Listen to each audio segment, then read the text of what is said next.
Hello guys, welcome to Animix Telugu. Naruto series లో ఉన్న one of the strongest character అయిన Jiraiya యొక్క head band గురించి మాట్లాడుకుందాం. రీసెంట్ గానే మా ఫ్రెండ్ కి అరే నేను కూడా ఇలా యూట్యూబ్ ఛానల్ స్టార్ట్ చేసా, ఒకసారి నా యూట్యూబ్ ఛానల్ చూడరా అని చెప్పా. వాడేమన్నాడంటే, అరే నీకు ఇంకా 250 సబ్స్క్రైబర్సే ఉన్నారు కదరా, ఏంట్రా ఇది అని నవ్వాడు. నాకు తెలుసు మీరందరూ మన ఛానల్ సబ్స్క్రైబ్ చేసి 500 సబ్స్క్రైబర్స్ ని కంప్లీట్ చేస్తారని.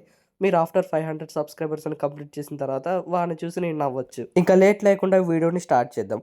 ఎందుకు జిరాయా యొక్క హెడ్ బ్యాండ్ డిఫరెంట్ గా ఉంటుంది? నరుటో వరల్డ్ లో ఉన్న షినోబిస్ తన యొక్క విలేజ్ ని రిప్రజెంట్ చేయడానికి హెడ్ బ్యాండ్ ధరిస్తారు. ఆ హెడ్ బ్యాండ్ వల్ల వాళ్ళు ఏ విలేజ్ కి పనిచేస్తున్నారు, ఏ విలేజ్ నుండి వచ్చారో కూడా తెలుస్తుంది. కానీ జిరాయా యొక్క హెడ్ బ్యాండ్ ఎందుకు డిఫరెంట్ గా ఉంటుంది? ఎగ్జాంపుల్ కి నారుటో వేసుకునే హెడ్ బ్యాండ్ లీఫ్ విలేజ్ కి చెందింది, అండ్ అలాగే గారా వేసుకునే హెడ్ బ్యాండ్ శాండ్ విలేజ్ కి చెందింది. కానీ జిరాయా ఎందుకు హిడెన్ లీఫ్ విలేజ్ అయినా కానీ different type of head band ధరిస్తాడు? అసలు జిరాయా వేసుకునే హెడ్ బ్యాండ్ కి మీనింగ్ ఏంటో తెలుసుకుందాం ఫస్ట్. అండ్ దీని జపనీస్ మీనింగ్ వచ్చేసి కంజి, అండ్ ఇంగ్లీష్ లో చెప్పాలంటే ఆయిల్.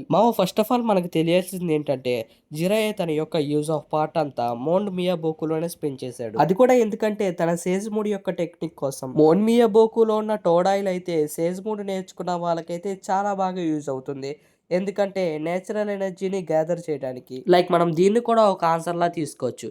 జిరాయా అయితే ఒక నార్మల్ షినోబి అయితే కాదు, లైక్ కోనా హమారు నారుటో లాగా అయితే కాదు. జిరాయా అయితే 3 లెజెండరీ సానియన్స్ లో ఒకడు, అండ్ అలాగే హిడెన్ లీఫ్ యొక్క స్పై. అండ్ తను ఎప్పుడు ఏదో ఒక పని మీద రీసెర్చ్ చేస్తూనే ఉంటాడు. అండ్ తన యొక్క సొంత అవసరాల కోసం వేరే వేరే విలేజెస్ కు వెళ్తాడు. తను ఒక స్పై కాబట్టి వేరే విలేజెస్ వెళ్ళినప్పుడు తన ఒక ఐడెంటిటీ తెలియకూడదు అని చెప్పేసి తను ఈ హెడ్ బ్యాండ్ వాడతాడు. అండ్ ఇక్కడ ఇంకో విషయం చెప్పాలి, మన నారుటో కూడా మోన్ మియాబోకులో ట్రైనింగ్ తీసుకున్నాడు. కానీ మన నారుటో మాత్రం ఆయిలీ హెడ్ బ్యాండ్ వాడడు. ఎందుకంటే మన నారుటో హిడెన్ లీఫ్ యొక్క హెడ్ బ్యాండ్ ఎంత కష్టపడి సాధించాడో అప్పుడు గుర్తుకొచ్చింది. అండ్ ఇప్పటికే అర్థమయ్యే ఉంటుంది మన జిరాయా ఆయిలీ హెడ్ బ్యాండ్ ఎందుకు వాడతాడో. అండ్ ఒకసారి అర్థం కాకపోతే మళ్ళీ చూడండి. అండ్ ఇలాంటి వీడియోస్ కోసం మన యానిమిక్స్ తెలుగు ఛానల్ ని సబ్స్క్రైబ్ చేసుకోండి.